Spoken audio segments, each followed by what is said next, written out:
Hello, and welcome to Encounter Roleplay. Hello to those of you watching live on Twitch, and if you're watching on YouTube, be sure to join us live for this show every Monday in the 2 p.m. Eastern slot, because we're right here, right now.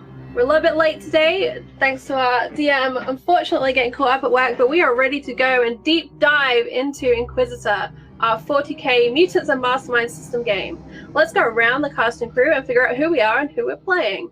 Let's start with the wonderful Just Jason, please.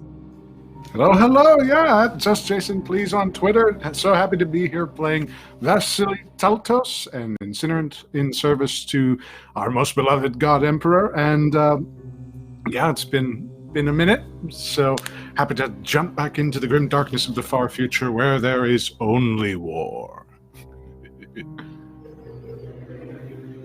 Only war. And how are you doing, Cleric of Cord? I'm unmuting myself. Hi, I'm doing well, actually. Hi, I'm Katamat, Cleric of Cord. I am playing Janitor Albacasis, a Adeptus Mechanicus, who is rather confused by the lack of appropriate facilities on board the ship, given that they want him to investigate an item. They seem rather timid. But I think he's going to learn eventually to get along with these entirely flesh-based creatures, which is as the Omnissiah wills. I was about to segue with, speaking of entirely flesh-based creatures, but I realized that probably isn't the best segue. Pope, how are you doing today? I doing well. My flesh is well as well. I'm glad. But yeah, hi, I'm Pope. I play Inquisitor Kifkin Severus Dracon and have to deal with all of this weirdness, as well as try to figure out what to do about A, all this heresy, and B, greenskins. So back to you. Yeah, and I'm Frostman Fire. I'm going to be playing Matilda, our Psyker. Kind of still an Inquisitor, kind of not if you look at the official documentation. Part of this merry band, led of course by Bastian. How are you today? I am very hot. There's a heat wave here in the Netherlands, so trying to survive for now, but it was okay. I had a two-hour drive to get here for this show, and looking forward to the things you are about to do, which I do not control at all. Like, literally, it's not me. Whatever is happening is not me. It's the universe. Warhammer 40k. So. All right, before we begin today's show, I'd like to remind everyone of our sponsors. This week, we are sponsored by The Spy Game, a D&D 5e compatible spy game with action and espionage, clandestine organizations, and secret agencies. You take on the role of a spy, running intel and engaging in wet work to ensure the security of the world from corrupt governments and the evil machinations of rogue villains. It's coming to Kickstarter in July, and the Quick Start PDF is available right now for free on DriveThruRPG. And if you want to check it out, we are actually playing tonight at 8 p.m. Eastern right here on this channel. So make sure you keep hanging out today because that's coming up. Also, Fantasy Grounds, our virtual tabletop of choice. All of the beautiful maps and roles you see tonight are done using Fantasy Grounds, which you can try for free at fantasygrounds.com. You can also get all of your miniatures, war games, board games, and more from Whaling Games. Go to whalinggames.co.uk for up to 20% off Warhammer Minis, D&D, and more. This week, also check out our sponsor Tabletop Loot, who sell incredible dice. When we hit 20 retweets on the tweet you can see in chat, with any luck, we will give away a set of those dice to you. Gotta be in it to win it though. You can also support the show by retweeting, so hit that retweet. And finally, I'll remind you that you can interact with today's game. You can donate to affect the game, giving players Nat 1s, Nat 20s, Wild Magic Surges, and this month's special, always special, Table of Pets. Also, if there's a moment in the show that you really enjoy, whether we're pulling funny faces, saying silly things, or it's getting real tense, hit that clip button. And we'll be using these in highlight reels and on Twitter. Without further ado, handing back to Bastian and the rest of the cast for an introduction to today's game. Yeah, we'll start today with a short recap of last week in the words of our janitor, Albucasis. The janitor's report is as follows. I'm finally being allowed to sufficiently examine the helmet. It is interesting, unable to date it, made of an alloy, at least 2 of which have been identified as coming from planets within this current system. It seems to have some very interesting properties that I'm still investigating in relation to spatial connections to pieces of items made from this similar metal. It was very difficult for me to remove one. As for the ship, their facilities are less than adequate, but I've made do so far, brought a bit of my own help and my own tools, doing what I can. I offered them the usual upgrades and assessments and was declined, and it seems that the Inquisitor has a rather disturbing habit of lying, which I suppose is not unusual for an Inquisitor. But we shall see, we shall see. Looking forward to getting a chance to examine more of these orcs. I do hope I'll be able to collect a few specimens. Thank you. And we ended last episode with the siren going off, which ushered us to the procedure of going into the warp. Another realm underneath underneath normal reality, which allows for fast travel between planets. And our ship, which is I didn't write down the name. Emperor's Son.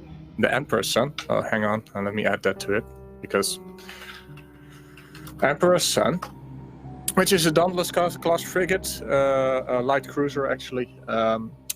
It will hold its own against most escorts and light cruisers, but any bigger battles it would struggle with. But the warp is traversed mostly by bigger vessels like this, and you're actually equipped with a special warpsbane hull, which allows you to traverse safer, which you're going to need. Because as you enter the warp, the travel starts off relatively quiet, which, well, sometimes it's quiet, sometimes there's noises. The other world, which you cannot see, only in your imagination, and stories told by either navigators or people that have gazed into it and then died because they went insane, and you as an Inquisitor would put them down. This trip, though, is accompanied by a banging noise on the ship's hull. There's no breach, no extra alerts going off, but the noise is carried through the spine of the ship and accompanying you all the way up to the exit. It will take several days of travel in the warp. How do your characters steel themselves against this? Describe to me what your character does during the travel and how that affects them. And we'll go a circle, top to bottom, I guess, starting with Matilda. How do Matilda and Donnie spend travel through the warp this time? Maybe not killing a navigator. That wasn't my fault. It was a workplace incident. He was old and slightly broken to begin with. Matilda, I imagine, spends time talking with Donnie and doing what she can to steel herself against the temptation to look into the warp once more, to seek out the secrets that it holds and the various interesting things. I think that they work pretty hard to train with the various combat weapons, new and old, developing those, having been warned by Inquisitor Kipkin that there is a battle ahead.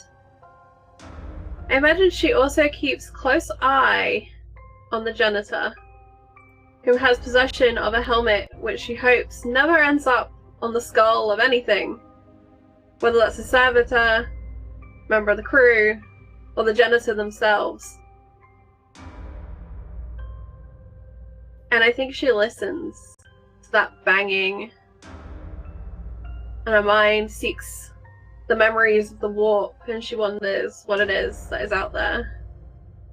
But she centers in on herself and the mind shielding that she's been practicing to keep that low-level scanning that she's been doing internal, never pushing beyond the hull of the ship. Okay. Donnie will listen, of course, finding comfort in your company, and stays relatively calm, I'd say. Well, on edge, as most people would. Jason, how does Vesely spend his time? A good question. I think he would be attempting to acclimate as best he could to the eviscerator that was gifted to him by Kifkin. Again, just sort of trying to get used to its weight and its distribution of said weight, its capacity, etc., etc. That noise, whatever it is, he'd want to actually kind of hang out around it to see if there's some kind of either prayer that he could say, or just sort of by virtue of his presence, like if that might calm whatever's on, the outside of the ship. But he'll just sort of like stick to the regimen of a soldier, cleaning weapons, taking care of your own sort of state of affairs, and not really asking questions unless somebody's willing to provide the answer. Okay. Basically, all you can gauge with your experience is that there are things out there, and as long as you hear this noise, it's not inside. Stories you've heard of breaches mostly end up with dead people.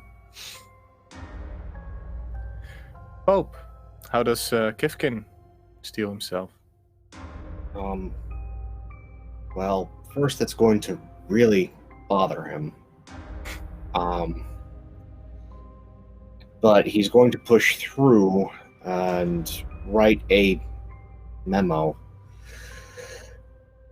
making certain that the temptation to unjustly punish those that were put in the Inquisition's care just to spite Vasily is beyond his grasp. And write a memo sending all of them into the care of the Venice Temple of the Officios Assassinorum. The Venice Temple specializing in intelligence gathering and strategy. So them as assets will be actually placed the farthest from the front lines in safety, training their intellects and their strategy for the rest of their days. It'll also, in some ways, still punish everyone, as any member of the Venice Temple, which in High Gothic Venice means empty, from ever seeing them again. They are one of the most protected assets within the Imperium.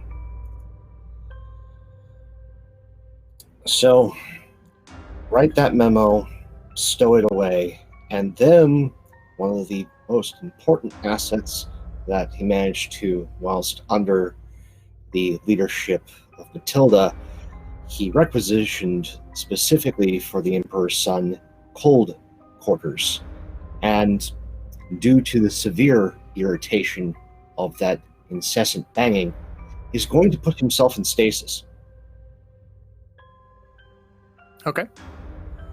Is there any instructions or conditions you set for release from stasis? Should any significant alarms go off, the on-made systems will revive him. Otherwise, the instructions to all aboard is to not disturb his slumber unless an emergency arises. All right. You end up in slumber in the stasis chambers. Then, last but not least, the janitor.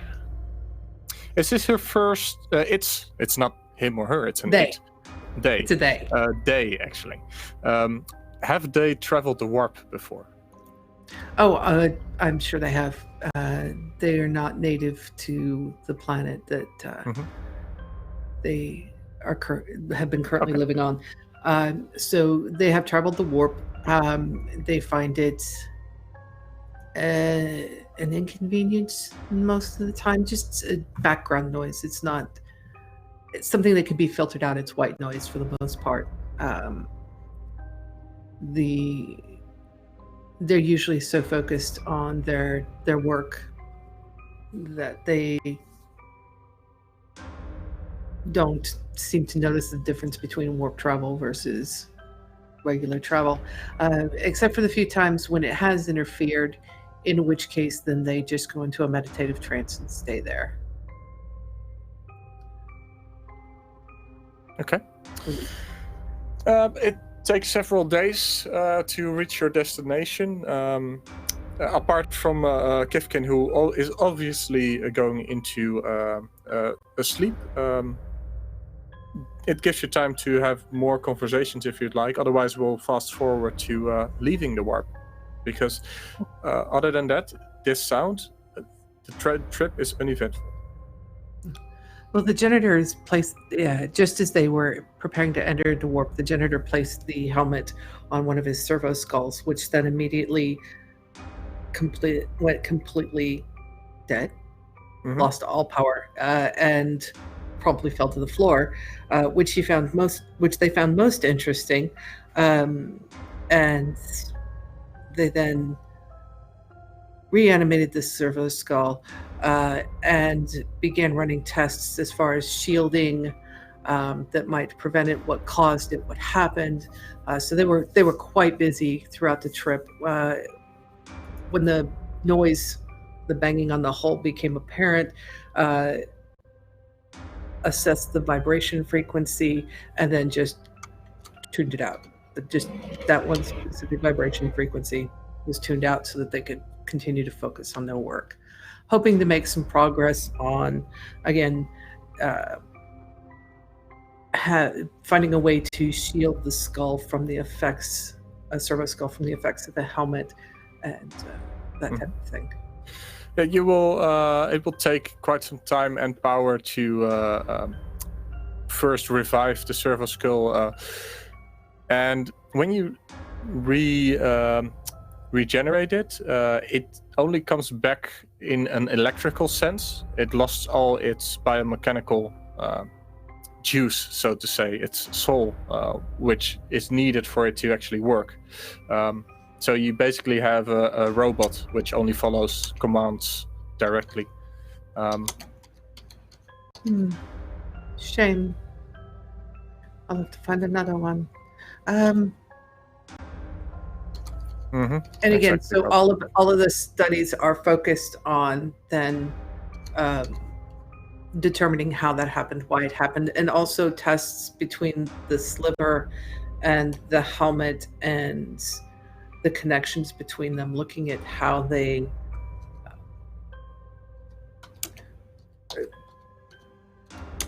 when you study particles, quarks that can be in two places at once and how they communicate. They're looking for things like that. It's all that kind of particle physics type testing. Yeah. The travel will help you get some time on that. Anyone else? I see Matilda came back.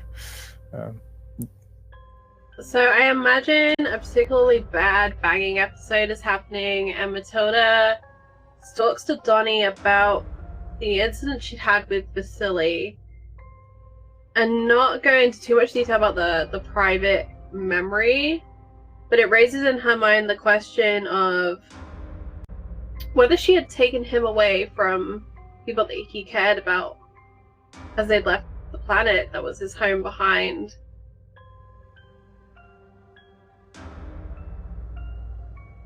Of Donnie, you mean?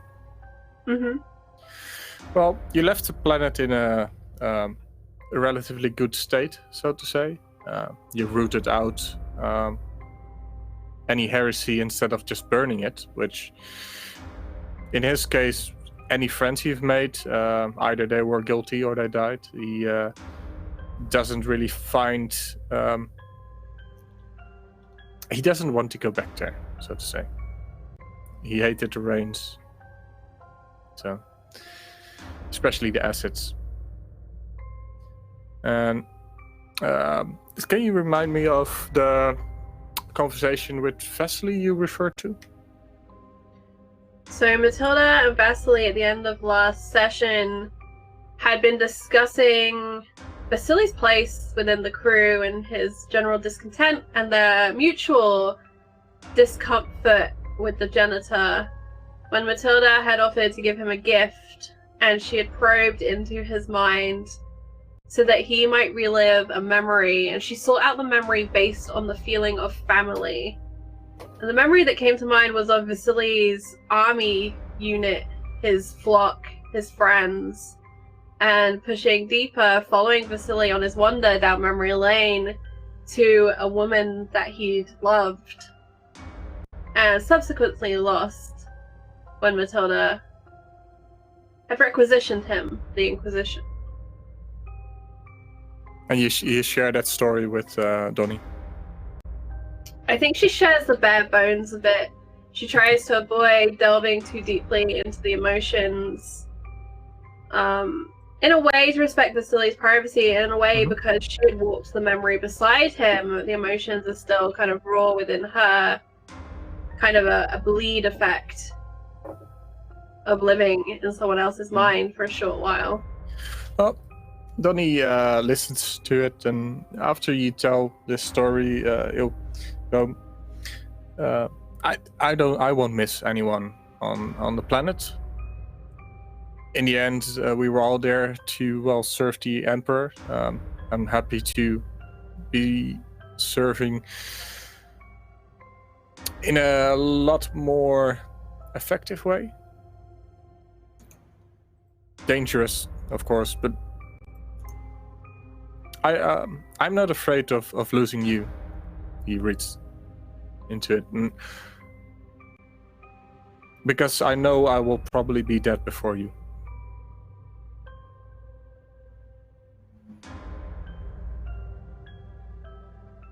You have so little faith in yourself, Donnie.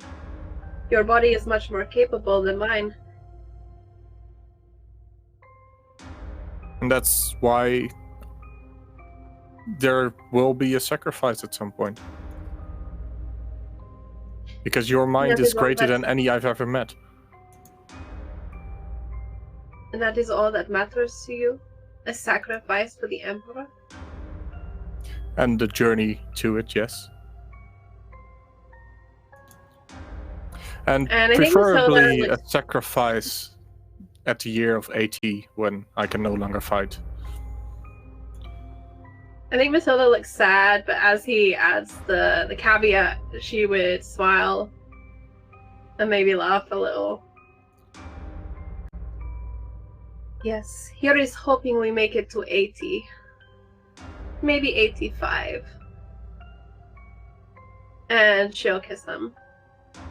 And then her eyes will roll up to the banging, which is now really just like reverberating in her skull. It's kind of like Greyjoy at Winterfell with the horn that's blowing and keeping him awake all the time.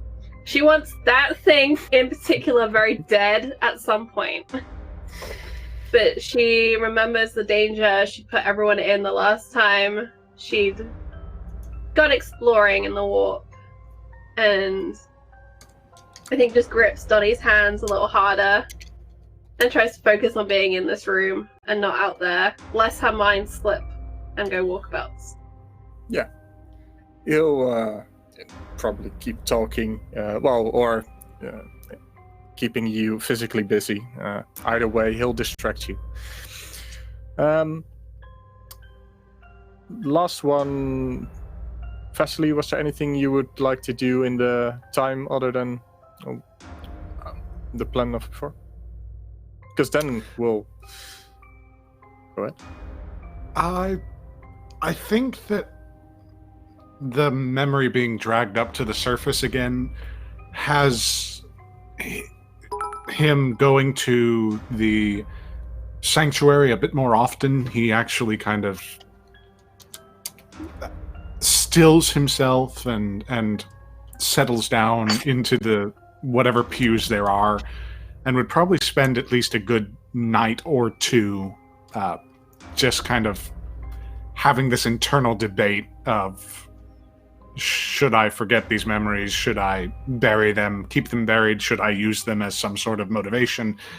And I don't think that he comes to a final conclusion. So it's just that sort of Ouroboros of like thought that just keeps eating itself and eating itself repeatedly. All right. After several days of travel with the noise in the background, which never stops, its rate is not as monotone as the one I put on, but that's just because of the sound effect. But it keeps persisting until you actually leave the warp. And hang on, let me put on something more interesting. The banging stops as your integrity shield pushes away any warp influence before it breaches reality and enters back into space in the Scythe system close by. And Scythe, and I'll go back. Scythe holds 3 planets. One of them being Scythe 2, which is currently the only one that has been probed, so to say, which is a jungle planet.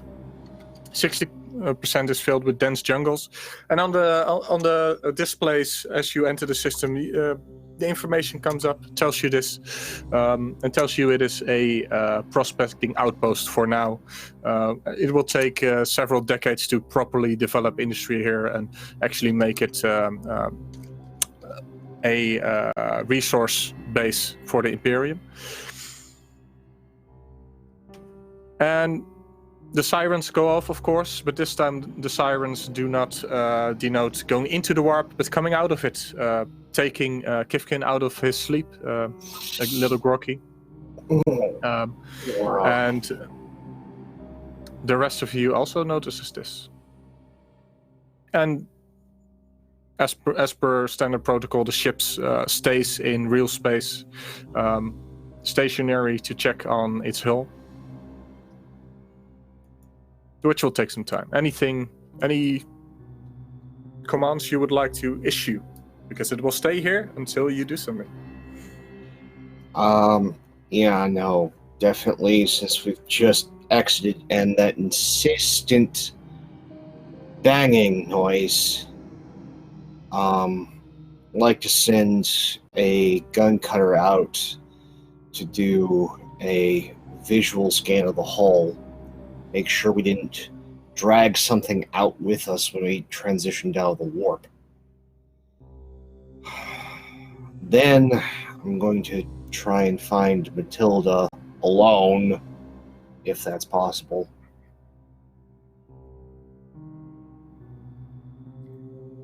All right. Okay. Well, you will find her with Donnie in the captain's quarters. They will be dressed if you knock. But yeah. Yeah, no, he knows better. There's this gentle but insistent rapping at the door. Like the 10 psychos knock on the quick door. knocks. No, well, I imagine that they would just be in there dressed and all, so don't worry. It's not that bad. Matilda will answer the door. Salutations. It is nice of you to join us, Kifkin. I wasn't meant to joining both of you. I primarily need to speak with you. in private, in confidence. She'll glance over at Donnie. Would you mind? The Inquisitor and I need to have a conversation. Yep. Of course, and he'll walk out the room and onto the bridge. The captain's quarters being like actually next to the bridge, and he'll go over reports while you enter. Thank you. Walks into the quarters. He looks groggy, disheveled more so than usual. So, do you know what's out there? Do you feel it? You mean what was causing the banging for the last 3 days while you were asleep, slowly driving us all insane? Yeah, that thing. No, I did not look. Oh, good. I may have an idea, but I did not look and check. Okay, what's your idea? There are many things in the warp, most of them monstrous. Most of them would very much like to get into a ship and travel into our space.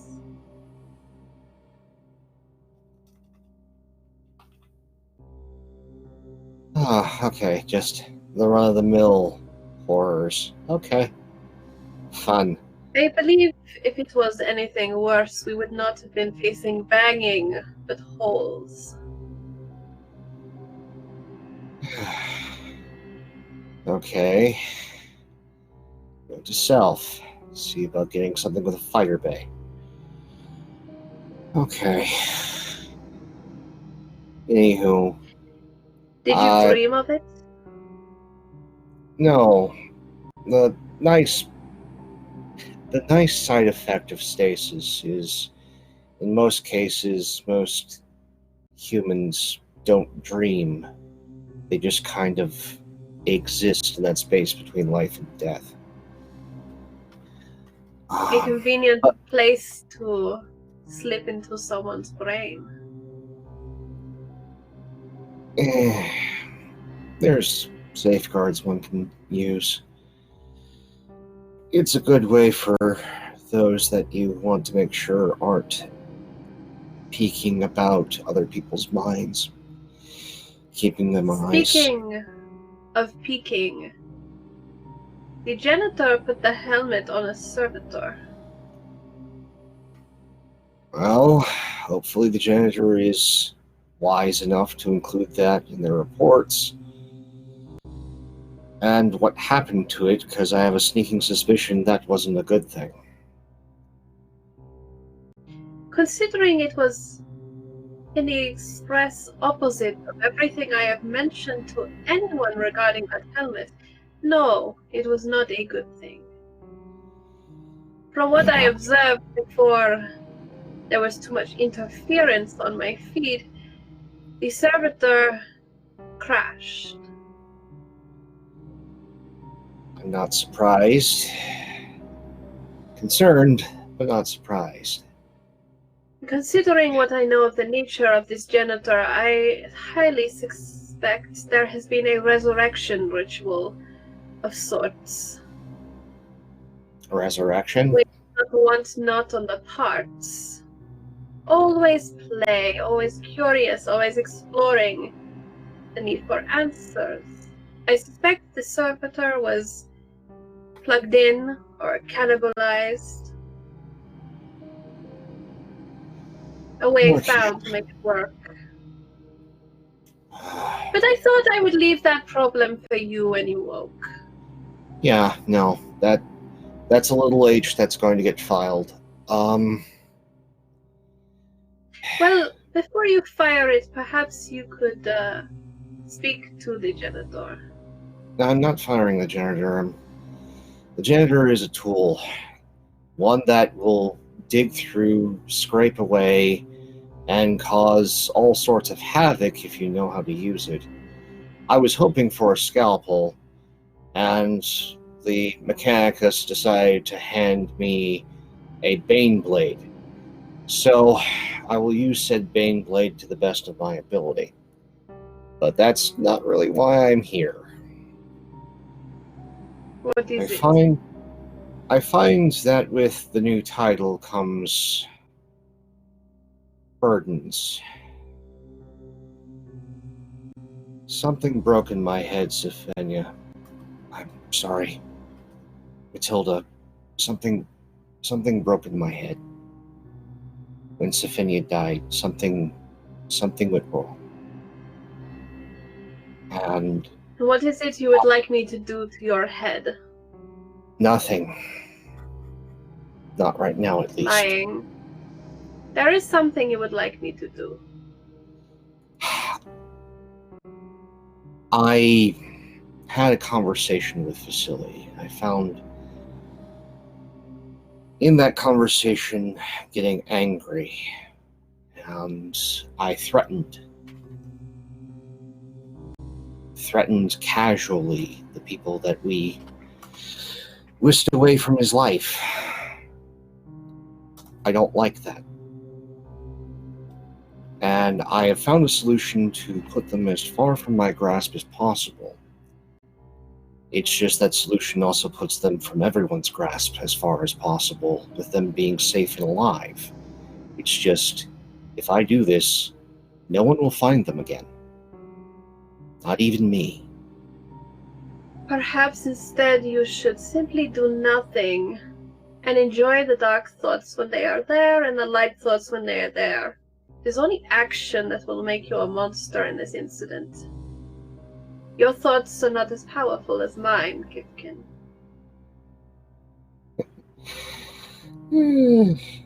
Yes, that's somewhat reassuring.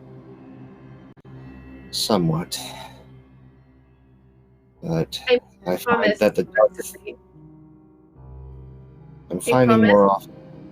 What? I'm sorry. He promised that if he helped, we would find his family for him. And I do not intend to let you hide them under your paperwork. I loathe paperwork, Kifkin. Yes. I am just finding that the dark thoughts are coming more often than the light ones. Anyway. Thank you for your advice. I'll just keep the memo in my desk. Just in case. Anyway, you should probably meet back up with Donnie, go over whatever initial reports are on ship status. And I'm going to probably see to Vasily, have him accompany me as we go and see about the little H that you've informed me of. Have fun, Kifkin. And when you figure out what it is that you really want to ask me, I will be here. Certainly. And just frustrated and kind of woozy, walks out. Okay. As you walk out, Donnie will wave you over. Sir, want to take a look at this. Okay. What's up? He points you brings you over to the communication station. Looks like we're getting some kind of broadcast. Broadcast. Seems to be needs to be tuned in a bit. I think. This is not my kind of.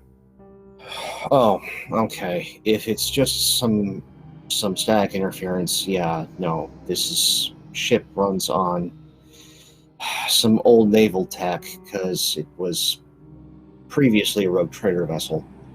Okay, let me see to it.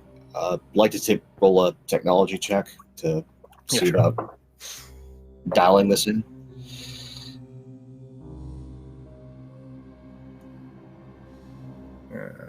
13. For you, this is peanuts to actually decipher. It seems to be an audio message being broadcast and rebroadcast continuously, and it's saying, "Mayday, Mayday, we are under attack." It's the same voice, and it's broadcasting like every minute or so. Is it coming from planet, or is it a distress beacon in space? It appears to be a distress beacon coming from orbit above Scythe 2. Of course. Its designation actually designates it as the orbital outpost that's around the station. And you being you checked information on this system, and the only orbital outpost is a refueling station with a comms array. Great. Crew hits comms. Crew to quarters, crew to stations. We're going to have to pull quickly towards the orbital station. Be prepared for combat. Do you also put on the alarm? Yeah. All right. Great. We don't have time for this. So, the Kifkin broadcasts through the ship his message and sets off the action station's alarm. I will turn it off because it's annoying. And do you set a course for the station? Yeah, course for the station, all ahead full. Okay. How does the rest respond to this? What do they do? Albucasis, the first thing he does is he secures the sliver and the helmet in two separate containment fields, so that they're completely isolated and completely protected from any type of outside influence, or unable to influence anything outside of their fields. Then he secures all of his equipment, his records, and then finds a place to sit down and buckle himself in with two of his Candrites actually locking him in place to the hull. Okay. Vesely? Not as fancy as Albucasis, but I think strapping in an eviscerator sort of nearby would be Vasily's MO in this situation. Yeah. Okay. Matilda, do you stay in your room or? I think she goes to the bridge to find out who pushed the noisy button. Find out what's going on. It's Kifkin, standing next to Donnie. Kifkin, what is it? We have a mayday from the station above Safe 2. If my suspicions prove to be correct, Sifizore probably under siege by greenskins. Or worse. So we need to go all ahead full, at least scout, see the damage, if not actually respond to the mayday. Then I suggest we get to work and turn off the damn noise.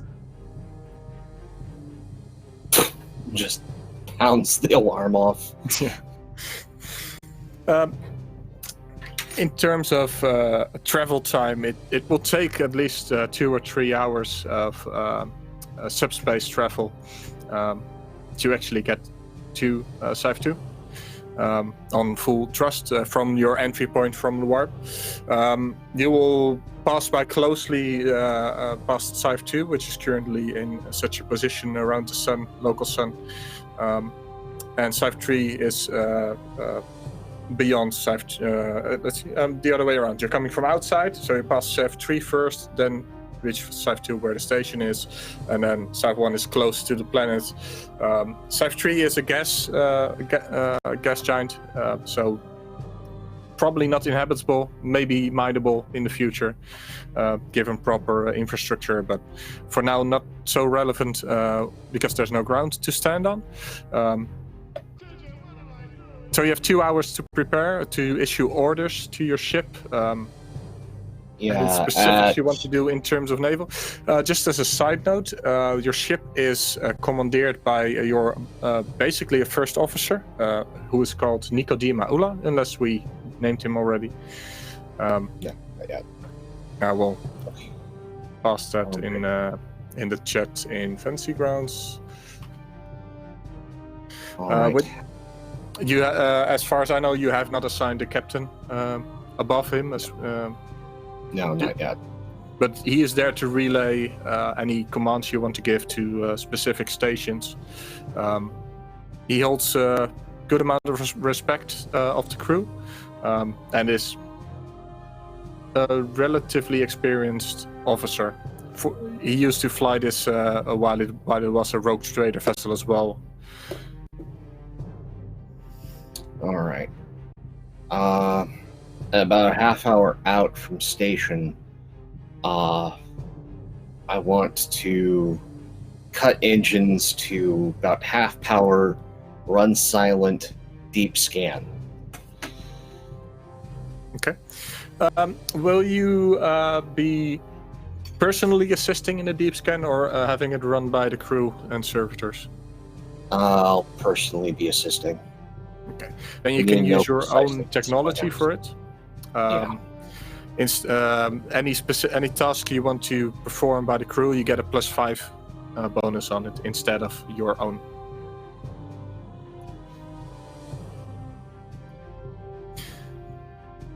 I'm actually gonna use my net 1 on that. Okay. One net 1 from last season. I mean, it seems appropriate. And I will have to remove it from me. It's so nice when he does that to someone other than me. Just saying. Yeah. As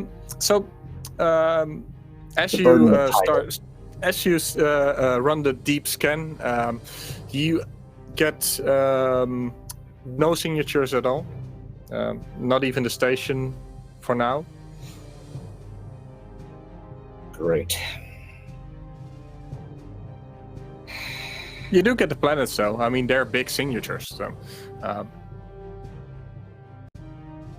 but what you do get, though, is the exact orbit position of the signal, where it's coming from. So you could set a course for it easily. And I will take away my own net 1 in the meantime, while you think on what to do. Still continue run silent and just maintain course. Okay. The others, during their travel, any updates? Abacus is going to plug into the ship system to find out what the hell's going on, since nobody's bothered to come to tell them what is going on. So they'll just plug directly into the ship systems. Okay. You will have to roll me technology for that. Okay. You will get access to it. Just want to know how well you get access to it.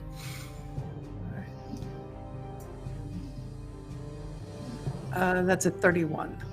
A 31. With a 31, you can easily hide your presence if you want to, or show your presence on the systems if you want to. And you will get data feeds any of any type you can process. Data feed will include positioning, course, reason for the alarms, and any update statuses on the ship as to whether or not they're readying weapons, shielding, that kind of thing. The results of any scans of the system. And if anybody goes looking, they'll see that they're there pulling this stream of information, but they're not going to make it obvious. Okay. What you get is Kifkin did call battle stations, I think.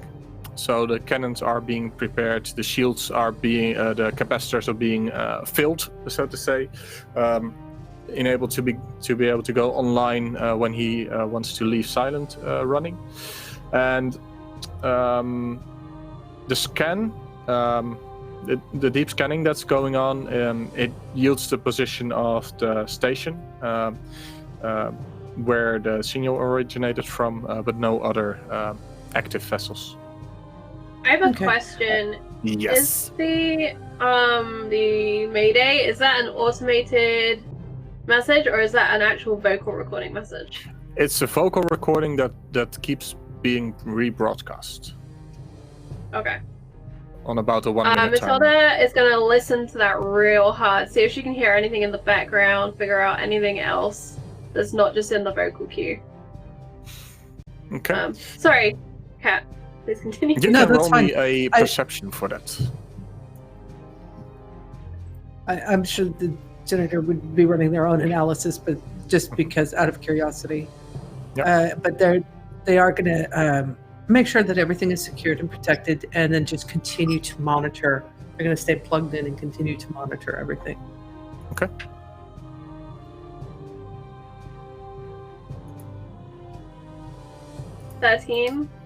A 13. A 13 I will rolled a get 3. will get you some background noises. With a 13 you will notice that there's no fighting in this recording. So it's basically background bridge noises. Okay. Or command room in this case.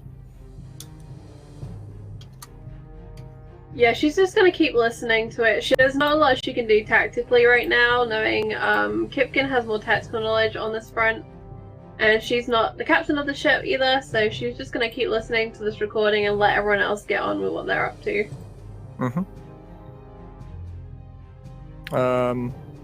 Kat, did you want to finish up your... Just that they're going to continue monitoring everything.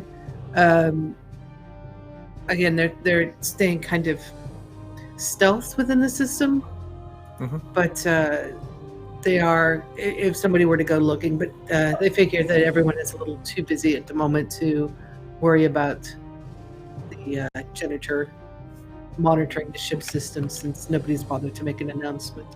Okay. How close are we going? Sorry. Half an hour before Kifkin wants to give another command. Okay. So unless anyone interjects, then... Yeah, we're going I need to be closer for what I want to do. I need to be closer. Carry on. Okay. Well, you will get to the half-hour mark without any incident. Okay. We're still getting nothing, and we're too far away for visual. Okay. The visual is around 10-12 kilometer distance. Yeah. We'd either go quietly and be able to possibly sneak off, or if there is a problem there, we can just skirt by speed if we pick up speed now. I haven't been the most careful of individuals. All ahead full.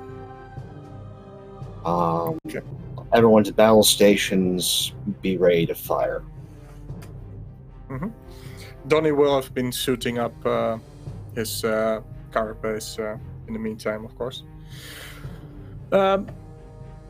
As you approach sensor range, the short-range sensor range, you do make out, you do get a signature of the station, and its broadcast. There is a low. There is a active energy signature from the station itself. So there is something working there. But you need to get into visual range to see more, so to say.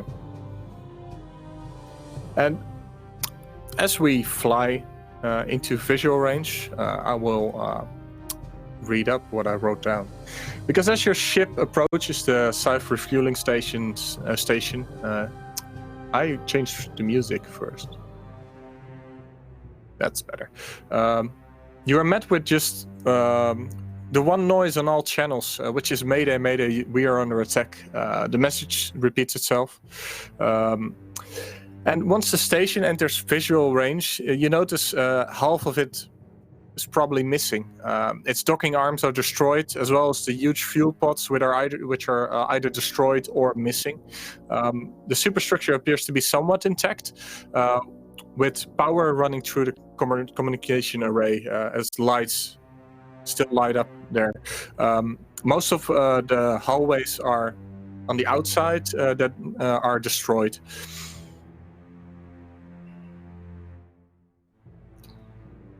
Crud.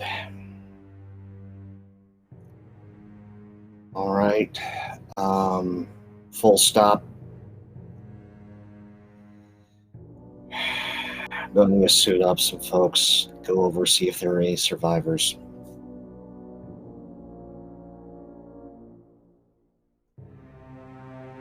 Okay, so you order. So who do you mobilize? And I'm going to mobilize a team of 4 armsmen, and then get Matilda, Donnie, Vasily, and the janitor, because if anything's locked, well, I could probably unlock it. They'll be able to do it faster. Also, if there's any Xenos material left behind, you'd be putting it in their hands. So, getting them all to suit up, make sure if they need void suits, get them on, and to meet in the docking bay.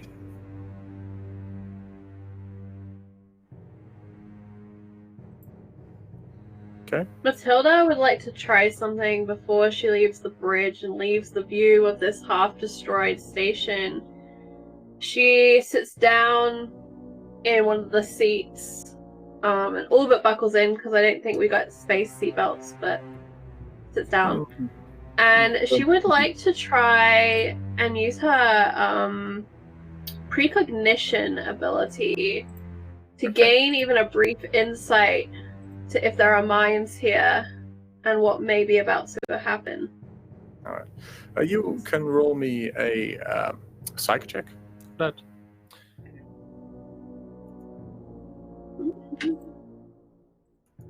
Let's see, so that's plus willpower, correct? Yeah. I should know by now, but 10. I think it's 10. Yeah, it is. 13. A 13. A 13 is actually not enough to activate your power, as you need a 5 or higher on the roll. But it's not a crucial failure, so you're good for now. But you feel like you're still a bit blocked from it. As soon as you start to look into the future, you still hear the banging noise in the background, the metal bang, until you stop trying.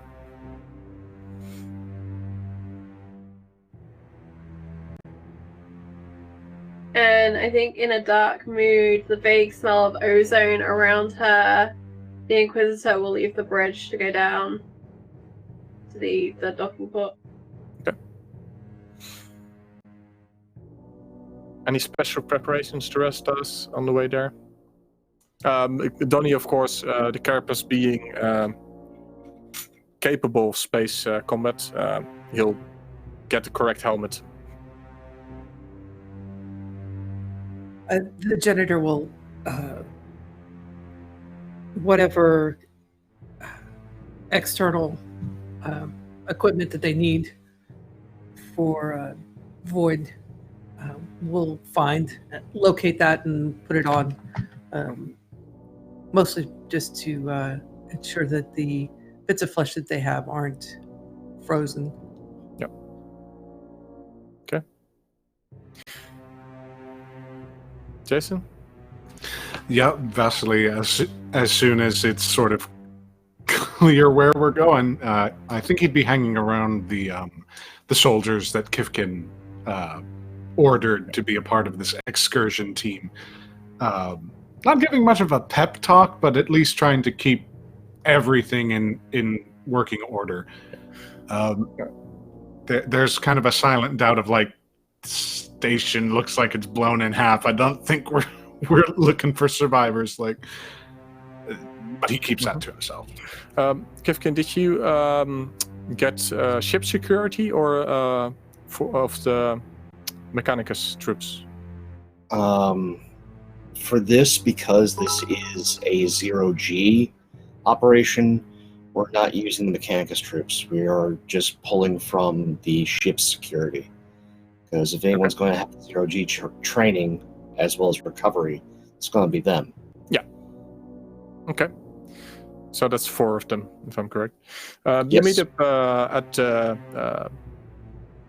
space lock, airlock. That's the word. All right. Yeah.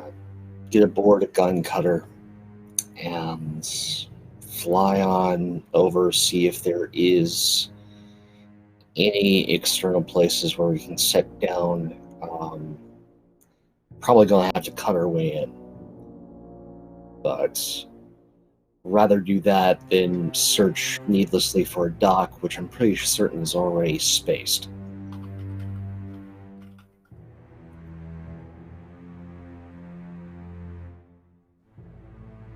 Do you put anyone in command of the expedition specifically?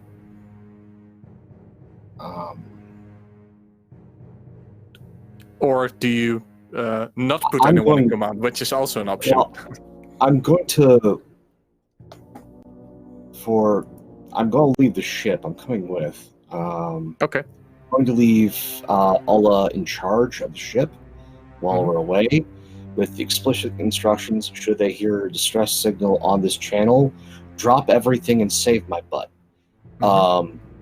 And then you had 2 gun cutters on the ship, if I remember correctly. yes, Yep. and then get to in the gun cutter and thinking that I am currently the best pilot, fly the thing over. All right. Albacasis does have his now robotic servo skull with him, just as a light source and a recording device.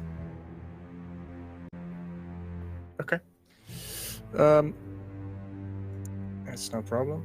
I'm just catching up on one message, which is fine. As you go over into close range, most of the destruction is either from cannon fire or debris hitting other parts of the ship station. It's basically the superstructure is basically a sort of tower surrounded by walkways and several small living quarter hubs. Some have been torn off, others are half open, still attached. There's one main ring connecting all of them. This is half destroyed, so there's 2 openings into that hallway. And the central spire, so to say, is mostly intact, at least from the outside. See about setting down somewhere on the spire, place that's relatively clear of debris, and clamping down to its exterior hull through the airlock, open up, and then have 2 of the armsmen with cutting torches get to work. In the meantime, whilst we're waiting for it to be cut open, using the gun cutter sensors to just get a localized scan. All right. It will take some time to bridge the hallway. As soon as you attach, you do notice that there's no pressure on the behind the doors, so it's in full void. So there must be leaks, and The scans. Yeah, you can roll me attack for scan.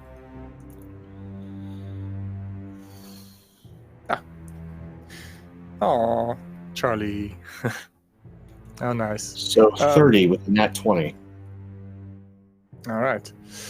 This will give you one living signature, which is in the command room. Strong or weak? Strong. Okay. Like not dying. Albacasis is running his own scan, looking to see where he can get into the ship, into the station's systems, wanting to pull records. You can roll me a check for that as well.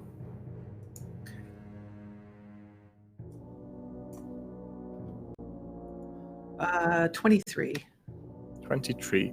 23 will tell you where you can access the ship's computers, which is either on the bridge or in the data vault, which is located below the bridge inside the spire. It's another large vessel, so to say. It's minimal quarters, so there would be space for around 40 to 50 individuals if all pods were still attached, and the command room only houses like 10 seats for workstations, that kind of scale. Okay. The data vault is located directly beneath it and accessed through the command room. Okay, so The they've command also room has a reinforced hatch, which leads to the circle, the half-destroyed circle around it. Okay. Yeah, he's downloaded a schematic, so he's got the schematic now in his head, so he knows how to get there. And you enter into the half-destroyed hallway, which has the docking port on it. And who goes first? I'll lead the way. Yeah, you'll lead the way. Yeah, no worries. As you float into, you can float into the hallway, or you can use your magnetized boots, whatever you prefer.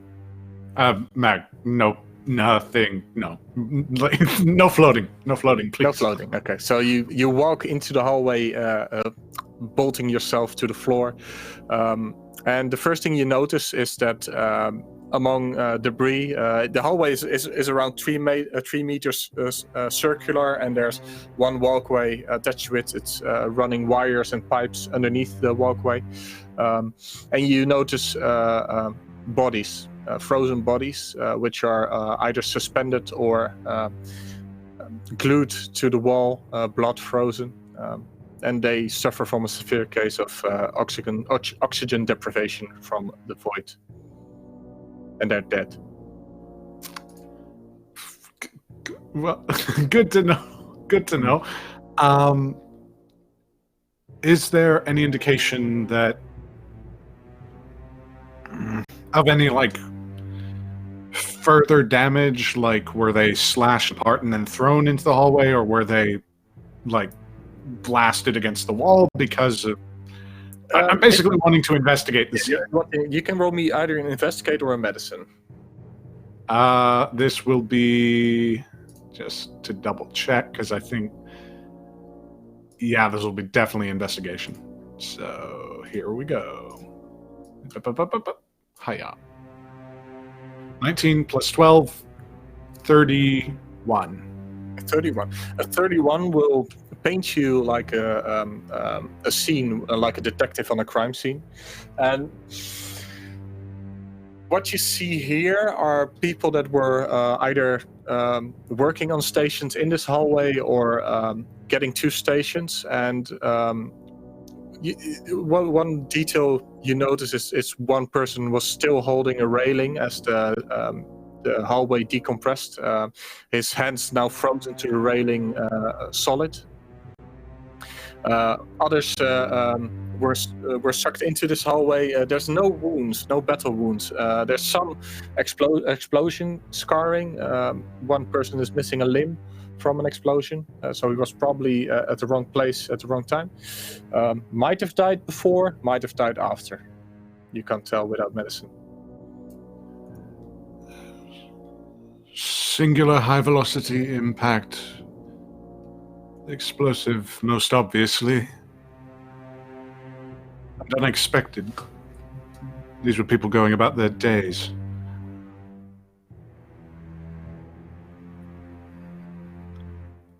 If it's not too bold to suggest, Inquisitor, I would recommend the janitor examine the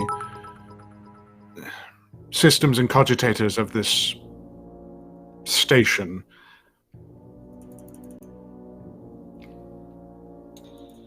That's not too bold, Vasily, and part of the reason why the janitor is here with us. Albucasis, if you'll follow Vasily. Gentlemen, I want you to hold here in case we need assistance, or in case we need to fly this thing quickly. Rest of us will go in.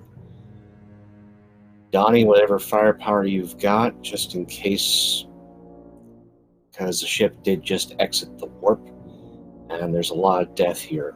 I want you well armed. And He has the plasma gun, I believe.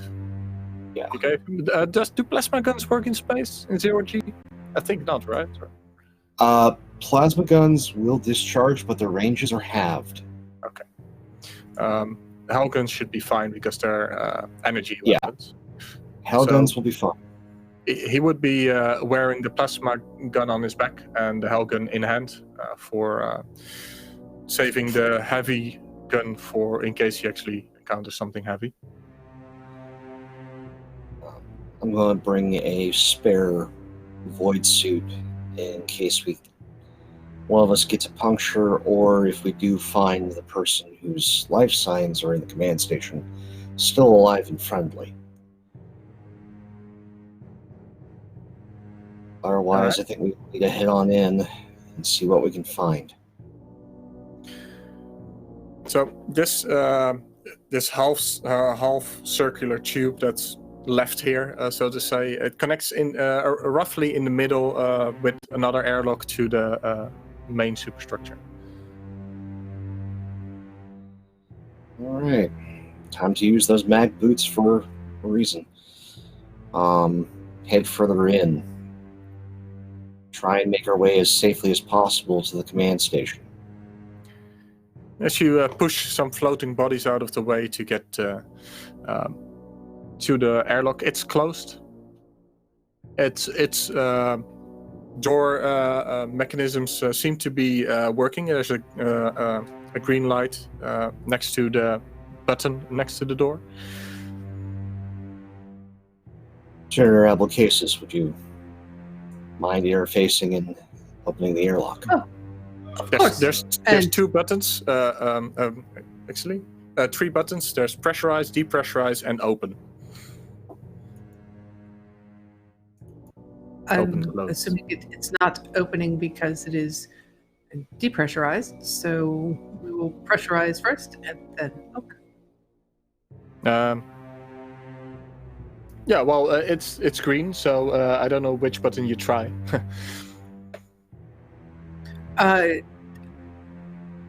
Just because it's not a trap. I know. Yeah, the first button is a green button, and something like this is could be a malfunction. So, not making any assumptions. Pressurize first, and then open. Okay. As you open it, the pressure you put into the room, it blasts into the hallway as the door opens, pushing you aside, quickly depressurizing the airlock, and you can enter it if you want. Yep.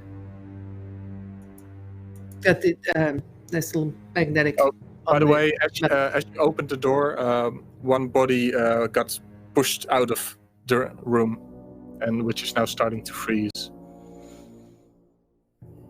Oh, I could have used that. All right. Well, shall we? By all means. Lead the way. And using the map in their head, the schematics. Mhm. Yeah. Continue. I'm gonna assume you repressurize. You close the door, repressurize the airlock, and open the other side. You enter into storage deck. It has the superstructure has several decks, and you first open into that one with a ladder going down the center of the spire.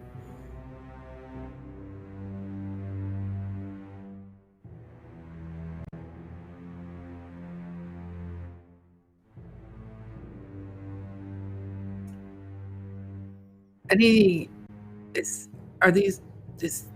these intact? These storage rooms? What are we seeing here within the storage?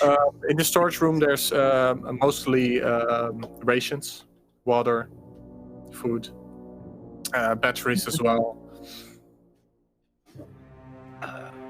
Things you need to stay alive in a station in orbit. Batteries always come in useful. So they'll actually kind of have the servitor mark the case of the batteries for retrieval later, and then keep going. Do you lead the way? Now that they've got this, because they've got the schematics in their head. Yeah. So in the center is like a spiral staircase, and it leads into the next floor, which is the bridge. And as you the bridge command room, and as you enter it, it's slightly larger than in diameter than the other rooms. It's the largest part of the structure. You see standing over one of the workstations. Let's see. As you first go down, you see bodies, several of them half-eaten, and the cogitators, the computers around the room, seem to be jury-rigged, with wires pulled from one machine to the next. And standing over it is what looks to be a large green alien. And if you have any experience with these, this is definitely an orc. It's holding a big mechanical wrench and looks at you angry. And his armor is bright yellow. And on one shoulder pad is a battery, like the stereotypical battery we know, in bright red. And on the other shoulder pad is a name painted called Julie. And that's when you can roll me initiative. Real Yay. quick, I have a nice little ability that allows me to quickly size up my opponent's combat capabilities. Yeah. We'll get to that. Does that happen? Okay. So, just to make this slightly fair, we will be doing alternative initiative for the single fights. So, the orc will get an action. One person of you will get an action. You can roll me initiative for the order you act in. Yep. And Julie will go second. Because you hear a battle cry from downstairs as you spur into action. So, Vesely has a... Initiative is agility or dexterity? Agility. Agility. I got a 2. A 2. All right. Albucasis as a 3. Okay. Matilda. I rolled a 29. A 29. Okay. 29. Kivkin. 20. 20.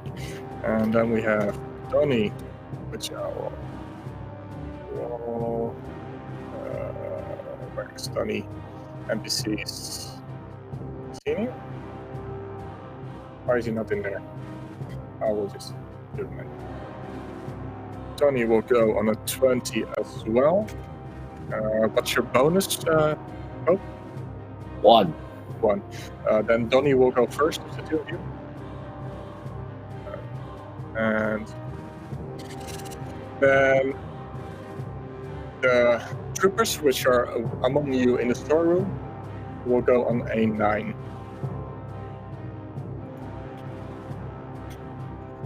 The first to be able to act is Matilda, as you notice the distress of the janitor in some way being faced with a creature, alien creature. You hear a grunt from downstairs, and you have an action to act.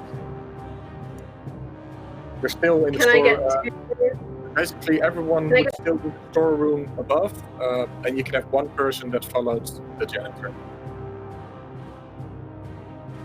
Okay, what I would like to do then is actually shift into cover, and I want to go and walk the void and do precognition, see if I can get some intel on what's going on. Okay. So I don't want to go block that space with my tiny human body and get blown up. So what you can do, you can use your move action to get into cover, to take cover position, and you can use one of your psychic powers. Okay. So it's either precognition or walk the or. Oh, it comes under the heading of the walk the void. Oh yeah, okay. So you control the precognition now because it's a different scene. Yep. See if it works. 20. 20. You see what you see is a fight with aliens. Have you ever seen an orc in either records or person? I don't think so, right? So, I think she's maybe seen one on a screen, but she's never seen one herself. but this one looks weirder. He's almost like a mechanic in his armor, and he's fighting against the heroes of the Imperium. And it's not on this spaceship, though. What you see, it's somewhere else. And it's almost like a white room from a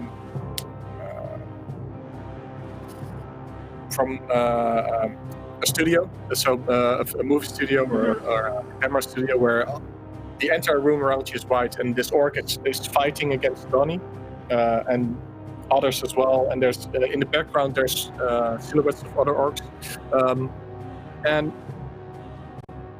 later on you will notice that it looks very similar to the orc downstairs, but it is not. That's what you get from this in a flash. And if you wish so on your next action, you can continue to look at it. But, that's them. Okay. Let's move down initiative to Kifkin. Donnie, actually. The rest will have to decide who was right behind the janitor before.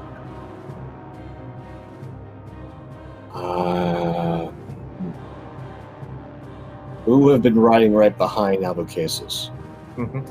I think that would have been Vasily, more likely than not. I really think that he would have wanted to keep an eye on them and their movements. So. Then Donnie will take his action to search this room for any hidden people. I will roll for it as well. 4. Okay. Next up, because Donnie cannot push you down without risking your position, so to say. Next up is Kifkin. The orc should go next. Oh, sorry, yeah, the orc. Thank you. Because I said that we would alternate. But you and Donnie do something in the room above, and the orc, he charges the janitor. And he will lunge at you with a big mechanical wrench, which is basically a big metal stick with 2 sprockets, which holds... And I'm you said he's charging the janitor? I'm sorry, it's kind of... Yeah. Do I need to turn the music down? Yeah, just a little, please. That's better. All right. So, or myself up. Let's do a little bit of that.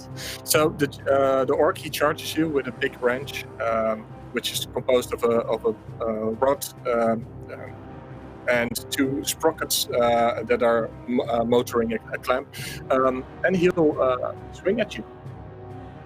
Okay, I do have uncanny dodge. That's Uncanny Dodge will help you.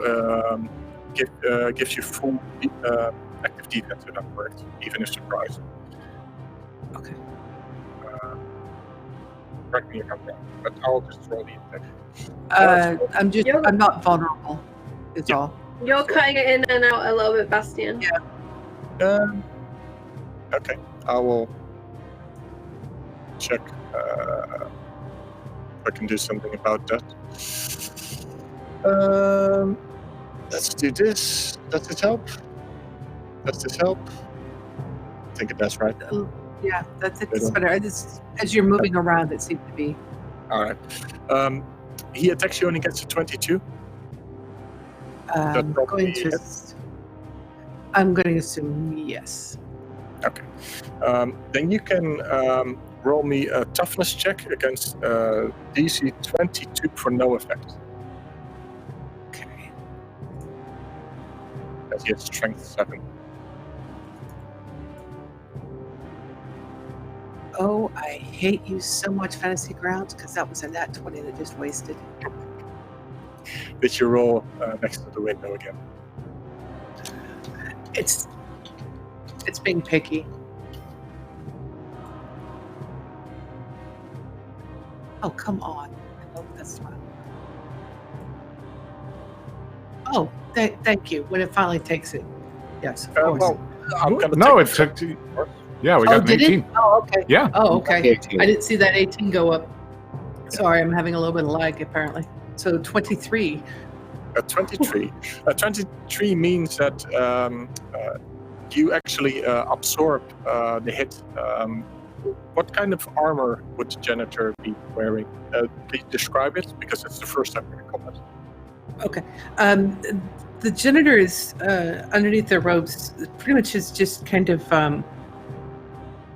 straight up plating that covers the torso and front and back, and along with part of most of the skull is also very metal to protective plating, whereas because the arms and the legs are bionic, or not bionic, mechanical, thank you. Arms and legs are mechanical. That gives them their own innate protection and strength. It fully absorbs the hit, and you don't feel that it will hinder you. That moves us down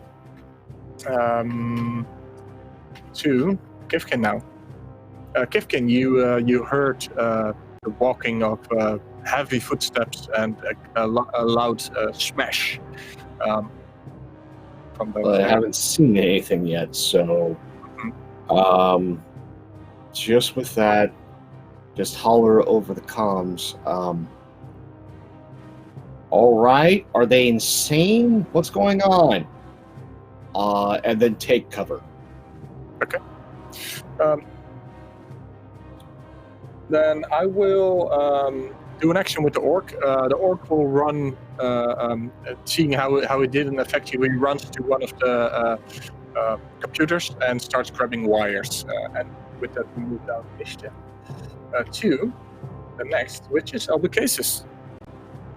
Albucasis is absolutely horrified. I think. Oh no! I'm very sorry. You can't do that. And they're going to go to the orc and grab them using the neuro gauntlet, Okay. because they want their head intact and in a condition to be utilized. All right. You can roll me an attack roll first. See if you hit it. Okay. Let's see. Yeah, that's right. I have a +2 to that.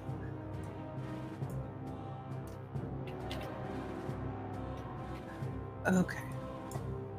Nope. I am so Fantasy Grounds. I hate you so. That's an 8. An 8. As you try to grab it, it's almost as if the moment you grab, he moves deeper into the wires and you grab air. Oh, stop. Moving down. I need his head attack. Vasily. I just imagine that Vasily kind of has a moment of like, okay, wait a minute. Why isn't Orc here, and why are there just dead bodies that haven't been... Never mind. Fire up the Eviscerator and just lunge, like, forward, trying to skewer it in, like, the gut, probably. So, yeah, just a good old-fashioned chain weapon attack. Yeah. So the Eviscerator had better stats, I think. What were the stats of it? Much better stats, and I'm trying to find those at the moment. Eviscerator, 6 slashing, no, 8 slashing, crit on 20. Okay. Crit on So 20. with the Eviscerator, the maximum attack roll you can have with the current power level is 4, depending on your health. Lucky for me, that's what I got. All right. Cool. Yonk. 18. An 18 will hit, and he will have to resist against a very heavy hit with toughness. He rolls an 18 against your strength 8, meaning that he'll take the -2 and dazed. All right, awesome. Dazed for 1 round, which means that he can only take 1 action next round. So either move or attack. And he follows you in initiative as we alternate. And now he's actually in a position to do something. I will only take 1 action on each action, so I won't have him moving normally. But he's in a bad position now, and he has the wires in hand already. And he just tries to put them onto you, Vasily. So he will make an attack roll. Does a 13 hit you? That is a good question. Do you have dodge or armor? I do have dodge, so I think I'm going to dodge if you don't mind. Or parry. Parry works as well. Well, which one's better, actually? Oh, dodge. Dodge by leaps and bounds. Hiya. You don't have to roll, actually. You just have to add 10 to your dodge, and you have your step defense, just like... Right. Sorry. Dodge is 15. 15. Then he'll miss. You dodge aside as as the buzzing wires hit air. Next up in initiative, we go back to the top, giving Matilda, who is half dreaming. Do you snap out of it to join combat, or do you keep looking? I think she is confused by what she's seeing, trying to understand what's real, what's a metaphor. And there's kind of a weird timelessness to this in her head, so she's been there for seconds or hours. So I think she's going to push a bit further, try and understand what she's seeing, try and understand this white space, try and understand what Donnie is doing there, what the orcs are doing there. Kind of distracted. I think she could distantly hear what's going on downstairs, but it's kind of, a very distant room somewhere else, and she's in this white space watching this scene. You can roll me another psycho check for that. Okay. So you have to focus in a hectic situation. 27. What you notice in the 6 seconds that you have in your head, so to say, is that the fighting, which was similar to the orc downstairs. You see him do the thing with the wires, and then you get the... he stops, looks at you, and you notice it's not the same orc. It's definitely not the same orc. And he has some weird, huge claw on his right arm. And that's what we'll leave it at for now. Moving back to the orc. The orc still has the wires in his arms, and he pulls them back, tries to wrap them around Vasily. And I will make an attack roll. And he misses again. As you Come on. Yeah, that's why he gets action. He bruised his knuckles on the janitor, so you're soft and squishy. Yeah. Moving back to Kivkin. You hear buzzing downstairs as well, and like of electricity. Okay. Can't really see anything, and there are still more bodies in the way, I'm guessing. And no one's responded to his call for someone to describe what's going on, which is frustrating. So, in this case, just going to have to hold off, aren't I? Going to move as close as possible and try and peek over to at least see what's going on. All right, you actually go down. Yeah, so decoupling with the mag boots, pushing off, going through 0G, and then just grabbing hold of something, and then trying to peek through to see what's going on. As soon as you do that, you see a huge alien, green alien. If you've seen orcs, you know it's an orc. If you haven't seen orcs, it's a big green alien holding enormous wires with sparkling electricity, trying to wrap them around. With that, seeing that, just trying to go through an open comm channel, and going to cause everyone to have a bit of a pause as Kifkin's fluent in orc. Oi! Mick! Stay down! The biggest and strongest is here! Alright. As you can shout that, that's no problem. Everyone is like, what the fuck? On their ears, including Donnie, who at the same time was pushing the security personnel into joining the search. He's posted one at the airlock in the meantime to not get ambushed, so to say, taking up his full action to continue the search. That is your move, and your action is it like a persuade or an intimidate? I would like to persuade, actually, yeah. Persuade, okay. Let's, come on, grab the die. Die, fancy friends. That's only a 9. It sounds horrible on the comms. Like, yeah, it already did, but it sounds horrible. And then the orc gets another action. Seeing how he missed Vesely twice, he continues his pull and tries to stab the wires at the janitor. Okay, I also, tell me if this is going to apply. I have defensive roll. I can avoid damage through agility and rolling with an attack. Hang on. Receive a bonus to toughness equal to your advantage rank. It's considered an active defense similar to dodge and parry. Yeah. Basically, with that advantage, you can apply your dodge dodge to your toughness, similar to how you it's ranked. So every point rank you put in it gives you an extra toughness, but by rolling away rather than. So it will apply on your save, on your toughness save. Okay. That's good to know, though. It's basically a way of being tougher without being buffier, and having armor. I missed the box, so I'm gonna roll inbox this time. Let's see what it does. He misses again. Okay. Lots of rolls. The orc tries to stab you, but you don't even have to sidestep it for him to miss. Then, let's move down. We just had Donnie and Kifkin.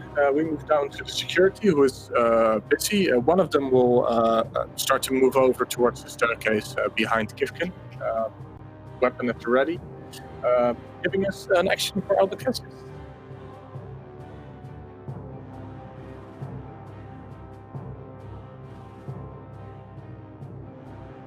The janitor. Can you hear me? The rest can, I think. I'm sorry? Yeah, it's you. Oh, I'm sorry. I couldn't hear you. Just double check. You're breaking up really quite a bit. It's. I'm sorry. Might be just me, but.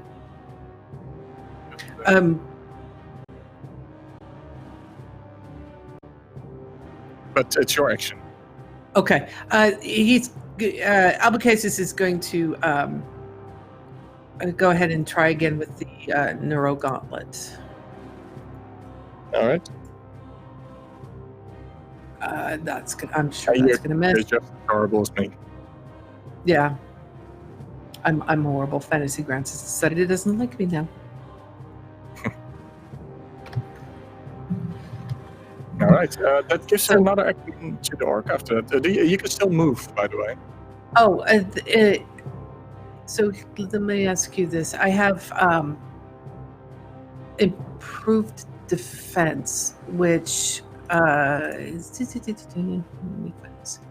Can I take the defend action as a move action? No.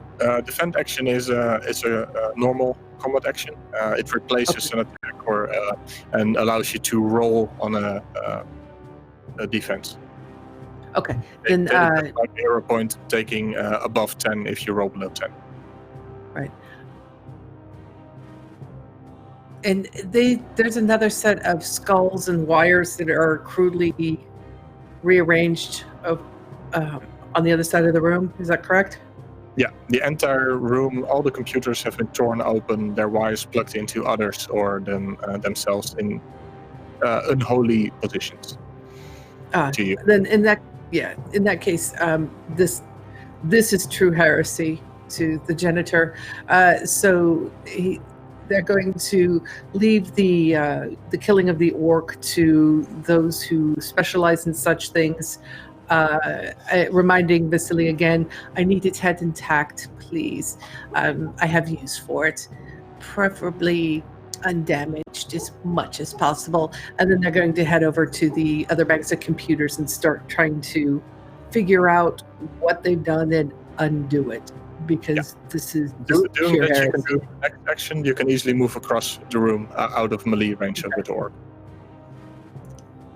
Then the orc gets another action. As you run away, he's now faced with one direct opponent.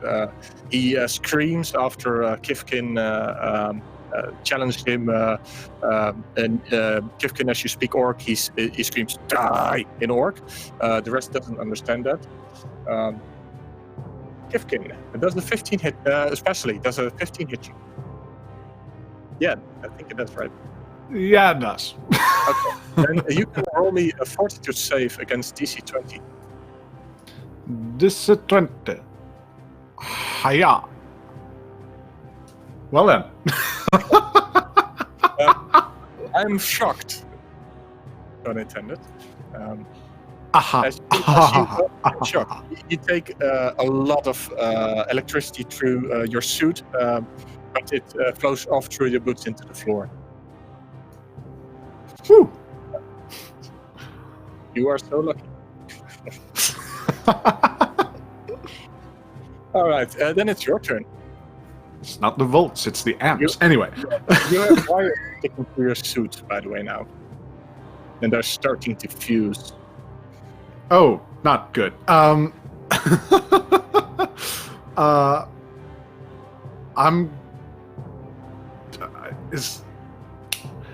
use the eviscerator in such a way that I cut off the wires from the source of it, or like from the suit, and then because I can take two actions, right? You can take a move action and a combat action, like a normal action. If you spend extra effort, you can get an extra action. Then I'll do that. Then I'll. With that, you don't get fatigue, which reduces your movement speed. Yeah. So what I'm gonna do is take that level of exhaustion. So I'm gonna position myself behind this orc, slice off the wires, and then spin around the eviscerator, basically trying to cleave its back so that its spine is exposed. All right. You can roll me a second. Okie dokie. Here we go. Oh, that didn't land. That wasn't in the window at all. I earlier didn't either. So. Oh. Hang on. I'd like to use a point of luck, if at all possible. Yes, you can. Just saying. And take the higher of the two rolls, and if you roll below 10, you add 10 to your roll. Hiya. 15 plus 4, 19. 19, and 19 will hit him. And he will have to the strength 8 attack. And he has the -2 penalty of the earlier wound he got from your weapon. He rolls an 8 with a 7 bonus reduced to 5, giving him 13. And let me quickly consult the chart because it's easier. The chart says to me, where's the chart? Strength 8 against a roll of 13, meaning he'll take another -2 penalty and be dazed again. So he'll be at -4 and dazed, which in this case, because he only has one action each turn, I will either stagger his action or make it less effective.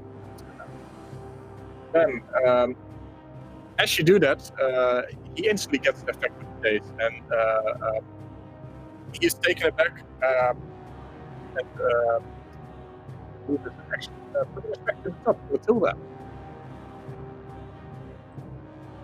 I think Matilda is going to pull herself out of this precognition and look around her. Is there anyone that still stood near where Matilda is?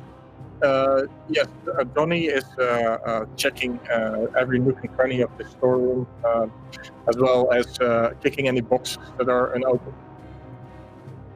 She is going to go to Donnie and explain, there is another creature somewhere. It's a room. It's white. It's going to be bad. It has a claw for a hand. And she's going to just try and describe what she saw as quickly as possible, still kind of coming back out of being in that place and listening to the fight. Is everyone okay? Then he'll take it in, and as you say that, starts pulling out the plasma gun.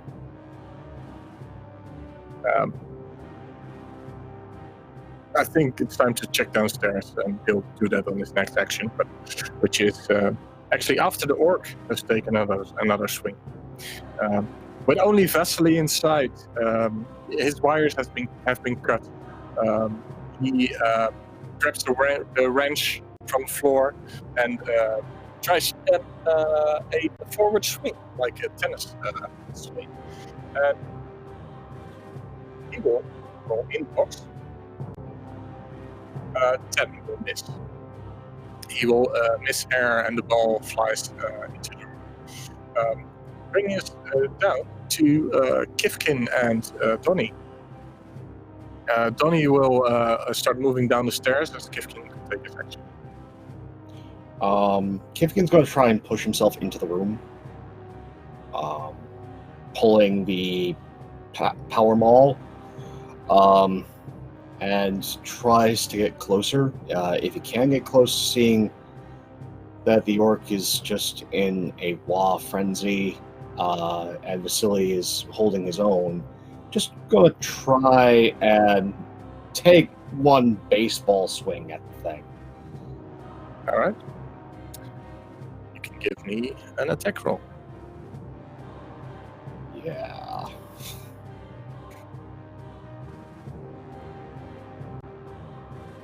Four. Yeah, no.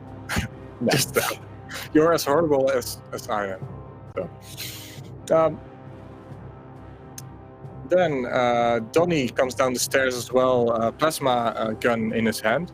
I don't think he now has a clear shot because Kifkin is in the way. So he draws the mastercrafted saber he got from Matilda, and also lunges at the orc. And he actually hits. And the orc has to roll with a -4 penalty, giving him only a +3 bonus, giving him an 18 against the strength of 7 total for our friend Donnie. Right right tab. So strength 7, roll of 18, giving him another -1. Putting him at -5. So he's looking very wounded. He can easily go down if you hit him properly or set up an attack. You can actually combine attacks for teamwork attacks for higher effect, as an example. Something to consider in the future against tough enemies. But the orc is now in play. He already lost his days on his last action, and he's standing. He tried to take a step back, Kifkin came in, and he lunges towards the ceiling, pulls wires, and tries to wrap Kifkin in them. Kifkin, does a 7 hit you? No. Okay. 16 is what you need. All right. Good to know. Then we go down to the security, who are securing upstairs for now. The janitor. You can spend your action on the computers. Yes, You can roll the janitor. technical. All right, because the janitor is saying the prayers and rites as needed to 16. A 16.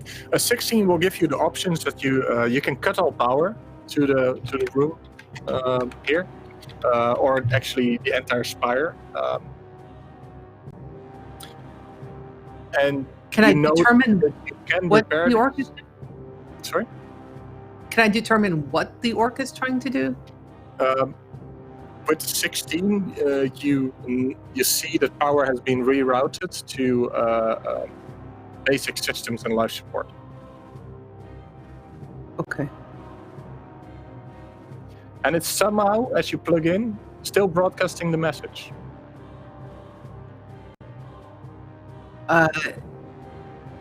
Muttering something about it's a trap. He's going to turn off the message and begin putting things back to swords. All right. You can roll me a technology for that, trying to turn off the message. It's in the same action. Okay. That will conclude your turn. That's a 21. At 21. With the 21, you manage to turn off the message, but as a result, the power also goes down on the entire spire, putting you all in darkness. You can turn on your flashlights on your own action as a free action. Okay, and the Servo Skull's eyes go ping and light up, providing light for... Yeah. All right. The orc, however, he does not have any trouble fighting in the dark. His eyes somehow glinting a little bit dark red with the blood of Kifkin on his mind. He continues trying to wrap the wires around Kifkin, but a 12 will not do it. Giving us Vesely. The orc is distracted. Wounded. Good. Slap that flashlight on, disengage mag boots, and just try to bring the chainsword down to the base of the neck. Or, excuse me, the eviscerator down, like lunging toward the base of the neck. All right. You can roll me both an acrobatics to control yourself in 0G. Great. You can roll Totally me good at acrobatics. Okay, so acrobatics first. I'm going to use another point of luck, if you don't mind. Because I get +0 to this. Yeah, the DC is 10, by the way. Oh, good. Well, then... Small reminder, you have a nat 20, by the way. Yeah, for the 0G. Yeah, okay. All right. You managed to properly execute your 0G action, giving you the chance to make an attack roll. Awesome. Let's go. Yeah. 18. 18, and 18 will hit him. Then he will have to resist. With barely Die. 2 bonuses. He'll take another -1 with that. And you guys, probably the next hit will take him down. I'm. Is there another point of exhaustion I can take to? Then, yeah, I'm doing that. Like, as soon as I know that the eviscerators made contact and I feel that, I'm just going to carve down like as viscerally as possible. Like I'm taking no more chances. All right. You're still flying in 0G, but I'll allow it for now on the same action. You can roll me another attack roll, All right. and you will go from fatigued to exhausted. 14. A 14. A 14 will actually hit him. Oh, thank God. He will have to roll with almost no bonuses against strength. And I will actually have him go down, because otherwise it's just a swing and miss for now. And as you drive home, and it's pretty epic to drive home your eviscerator into the orc, bleeding him out on the spot, falling to the floor as you float away. And we could drop out of combat. And I will look for nicer music for all of this. As soon as I see like the blood just spill out, I'm re-engaging mag boots as soon as possible because I hate flying. I hate it so much. You initially end up on the ceiling with your boots as you were floating away. And then you can walk down the wall if you want. Yep, just do that real quick. All the machinery is off now here. Great.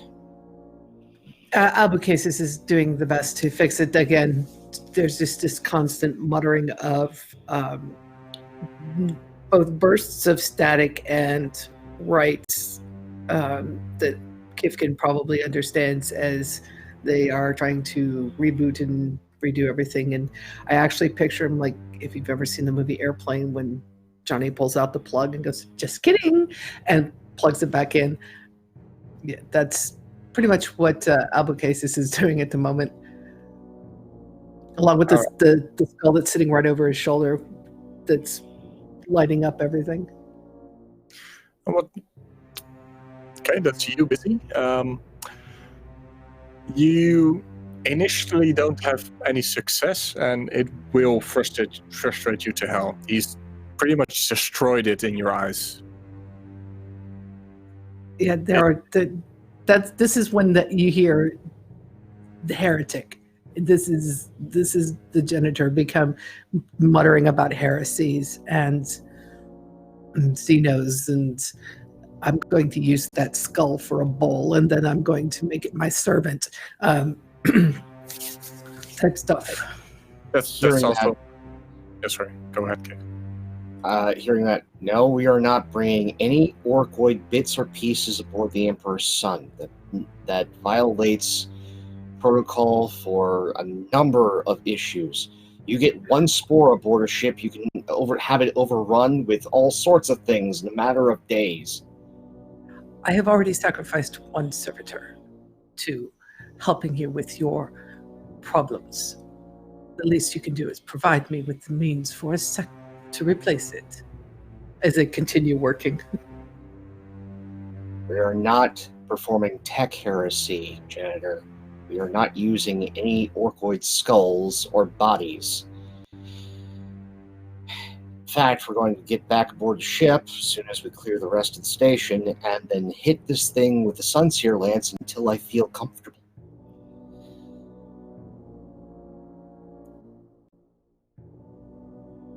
I have seen what squigs do to human flesh. We're not letting that happen. And besides, most of the things you would allow me to. You said heretic. This isn't the. I'm guessing this is the first time you've dealt with orcs. It's my first time up close, but look at this heresy they've committed. Oh, the Omnissiah. Oh. And they're just working. Pulling myself closer to the orc and seeing it. It was a mech. Nothing's going to work the way it should.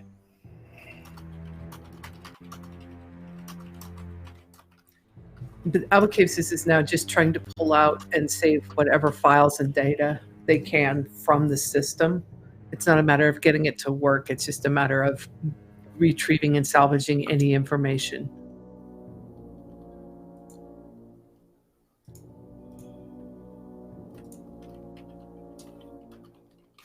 All right. It will take you some time to actually go there. And all right. And I'm awarding you a hero point for something that will come up in a moment. Matilda, Donnie comes back up the stairs. That's not good. Checking if you're okay.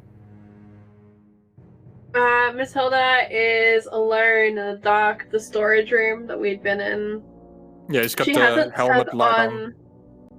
She hasn't turned on her own light and is just there staring, trying to recall all the details of what she was seeing as she looked into the void of the future, trying to figure out what the hell a perfectly white room is.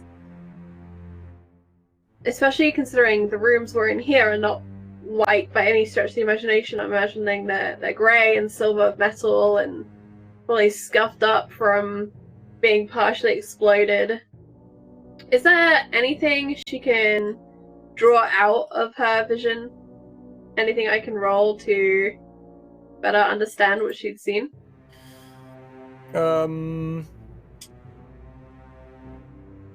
No, actually, you'll have to make up your own interpretation. Okay. Vasily, anything you do before Kifkin drags you off the ship? I think he'd now be using... He'd shut off the eviscerator and be using it as sort of like a hobbled cane, considering how much effort it took to take down one orc. And as he's making it up the stairs, I think Donnie and Matilda would just see him like... while since I've killed a greenskin, I fear I'm out of practice.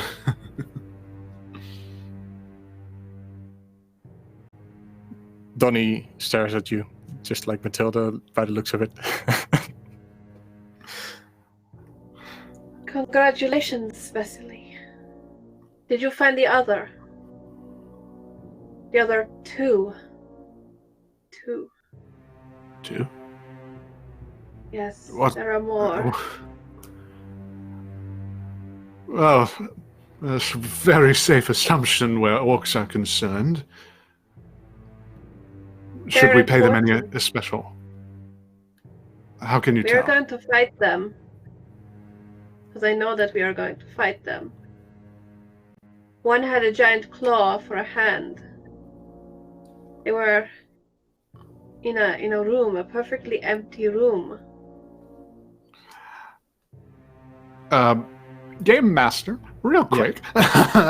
Would Vasily, like, at least by the general like description, whenever an orc has a claw, would Vasily be able to sort of connect the dots logically, or like would anything in his military history like inform his knowledge of the orcs?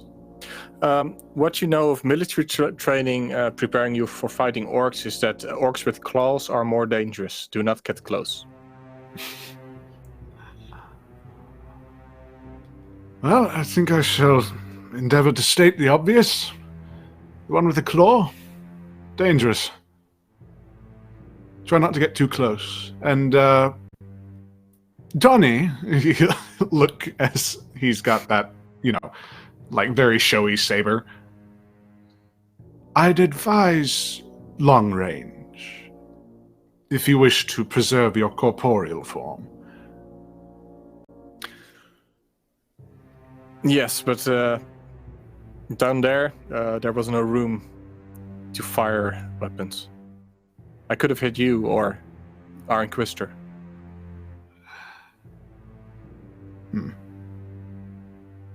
That you still have concern for me warms Of my course. heart, I'm sure. I'm here to protect you all. I'll look to Matilda like,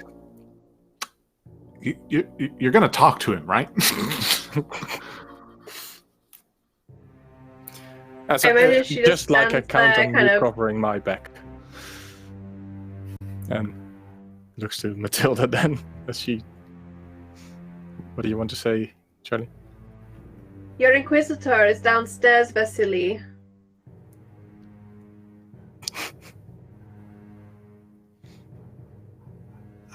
Long and arduous journey. Just, I was gonna go back up and like go to the ship, but it's like, fine, I'll go hang out with Kifkin or whatever.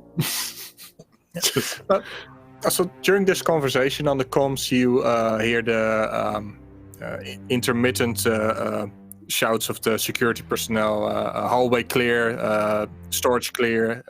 It's all clear so far, and they keep sweeping the site. The janitor now has some time with the machines, enough to know that you can probably not salvage this unless you completely rebuild the station. Oh. Well, it doesn't look like we're going to get anything useful from this. And then they go over to the orc and start preparing to salvage what they can in order to make their servitor. No, we're not doing that. Paul's Inferno pistol. You're not doing it at all, no. I believe I am the expert here on Xenos, and I was the just expert standing here back. on servitors, and Place Inferno pistol down at corpse. why would you That's waste not going aboard such my a ship. resource? Oh, of course not. It's going aboard your ship. It'll go. What's going aboard your ship will be a servitor. Any biomass, orcoid, can produce spores. Spores produce more orcs and more orcoids. I'm not having a single trace break containment protocol. If that's a problem, I can leave you aboard the station. So what you're saying is you do not trust my expertise in this area in dealing I with trust Xenos. no one with orcoids.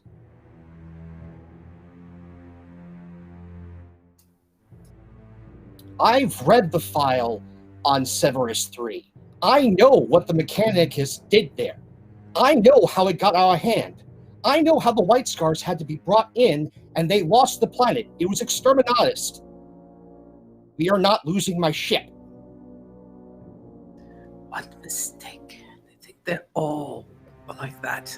And then they will just turn around and walk off because they heard that there were supposed to be more orcs and they're going to go looking I think for at that point that the servitor. I think Vasily kind of like rounds the corner at that point. It's sort of like, bad time of it, Inquisitor. We are maintaining containment protocol. His hand shaking. All right, all right. Vasily will kind of limp and actually put like a hand on top of the Inferno pistol to stop it from shaking. Thank you, Vasily. Certainly, of course, there are numerous causes for concern. But the means by which, and he'll sort of say in the general like direction of Albucasis, the means by which a servitor might be constructed, certainly there's no want of corpses on this ship. You'll find something suitable. Curiosities can be engaged at other times. Do you understand the difference between curiosity and scientific research? I only know that both are dangerous, if unintelligently directed. Are you calling me stupid, Vasily? No? I didn't think so. And they'll walk off. And they're going to continue searching. Subtext being, I'm calling you dangerous! still has Infernal Pistol in hand, goes down, takes a quick look at the orc, looking for any comm units, beads, a horn, anything that can be construed as a communications device. You can roll me a tech for, just a tech for that. Xenos, if you have expertise in Xenos. I have Xenos expertise. The better of the two. Or, well, Xenos will give you knowledge of it, and tech will get you practical stuff. I'd like to have the knowledge of it in this one. 20. A 20. Judging by the attire, this might be classified as a mech boy. And it does not have, looks like fancy grounds. Just logged out, but that's okay. It does not have any comms devices on him. He has some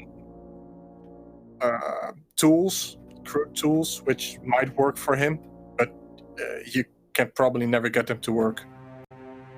Yeah. Great. All right. We should clear out. Just make sure everyone's void suits are taken off before we enter the gun cutter. Well, as we enter the gun cutter. Have them kept in the airlock for the gun cutter in a secure containment. Then, once we're aboard the Emperor's Son, have them proceed with the entire case to the incinerator. And we're going to definitely leave here. But before doing so, I believe the command box, the cogitator primary, may still be intact below this. So see about pulling it. I wanted every little bit of data we had before the station went offline. All in due time, Inquisitor. Matilda. Okay. That was it. I was going to say, okay. Alba Cases already knows that there's no data that can be retrieved, correct? Well, you didn't check the data storage, but from quickly trying to plug in,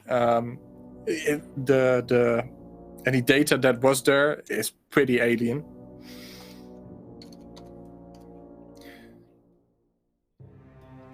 You can probably take a sample back with you to the cutter to investigate.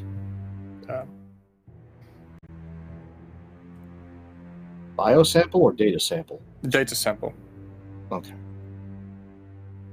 Matilda would like to do a scan with her brain. She's going to warn Donnie that she's probably going to go limp on him. And she wants to go looking for consciousness because she saw those orcs and she can't figure out where they are. It doesn't feel like they're here, but they must be nearby because it's got to be soon. And she's trying to piece things together, but she's going to go scanning for consciousness that aren't obviously the 5 people she came with, or however many of us there are, 7. Mm-hmm. All right, you can roll me a psycho for that. Thank you.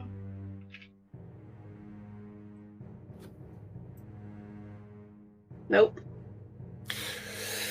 I rolled nothing but 3s, it feels like. Half the night. Yeah, you do have some valuable information, just not as much as you would like. And as you try to push out, you basically push yourself out, but your brain is still stuck on that room.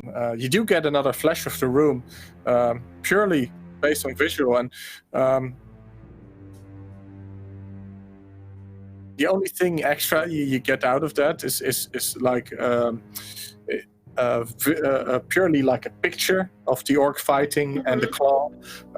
You could probably draw something like a description of the orc from that.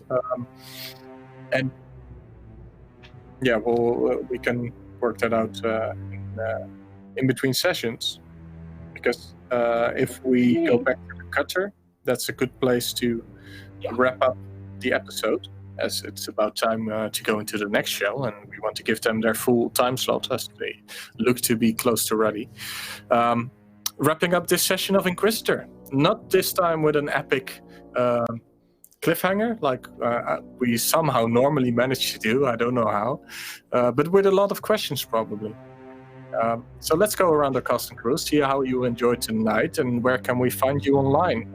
And let's give a minute to each, and that will bring us into the perfect time slot ending as well. Let's do the usual route, going down bottom right, starting with Kat, Cleric of Court. I loved it. I am loving the janitors butting of heads, especially with Kipkin. There's a definite difference in approach to things, and it's a lot of fun. Actually, I'm really enjoying it because when you get to bounce off a Pope, that's always the best. Hi, I'm Kat. I'm at Cleric of Cord. I play TTRPGs on the internet. You can find me pretty much every day of the week doing something. I have a pinned tweet on my page on Twitter, which is at Cleric of Cord. And I will be back here on Encounter Roleplay on Thursday for Deck of Many Worlds, followed by Friday for our Greyhawk adventure, Basilica of the Cultures. So I hope to see you all then, or come by and stop out, check out one of the other games, and have a good week. All right, thank you. Pope, Kifkin. Oh, what a session. So much happened. I am absolutely delighted. And as for me, I am Pope World Build on the Twitter, World Build on the Twitch. You can find me lurking in all of your RPG streams, and as well as you can find me here tomorrow. Hopefully everything will go right, and you can see me over on Role Players TV channel, and playing another small, high-strung individual as my gnome warlock continues on in the long march. Today was fantastic. Thank you all, and thank all of you who are viewing on YouTube, you here over on Twitch, for joining us. And I hope to see you next week. All right. Jason.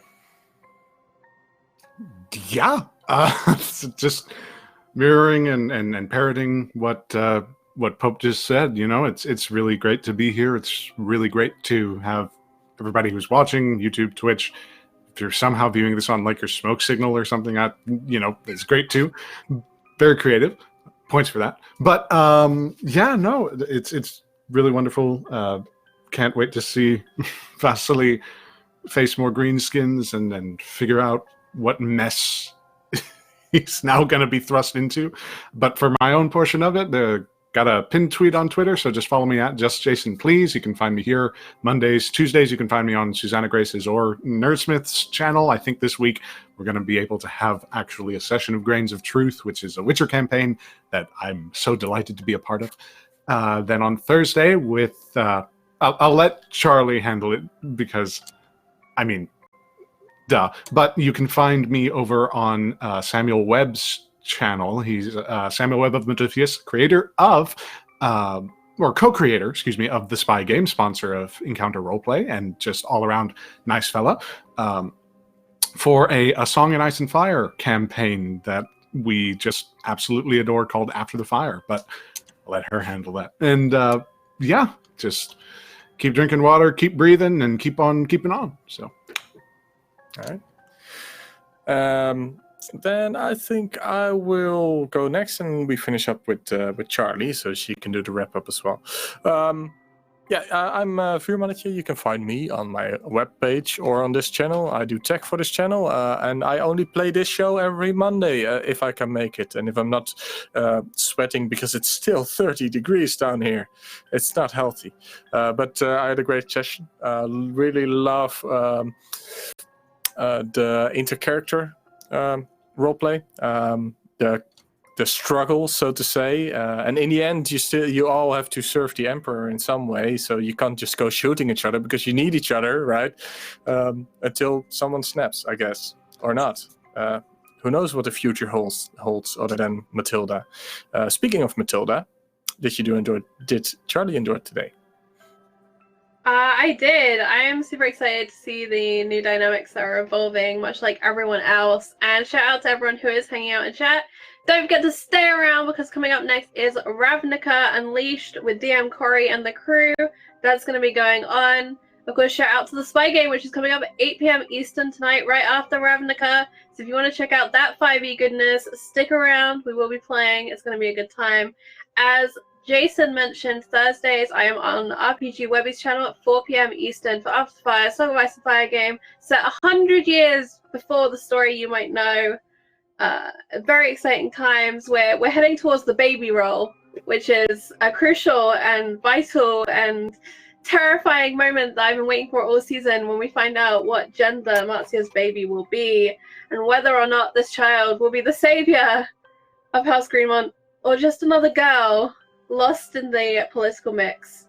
But until then, keep hanging out and try not to roll too many nat ones because we want to be there laughing when you do. Take care, everyone. Bye-bye.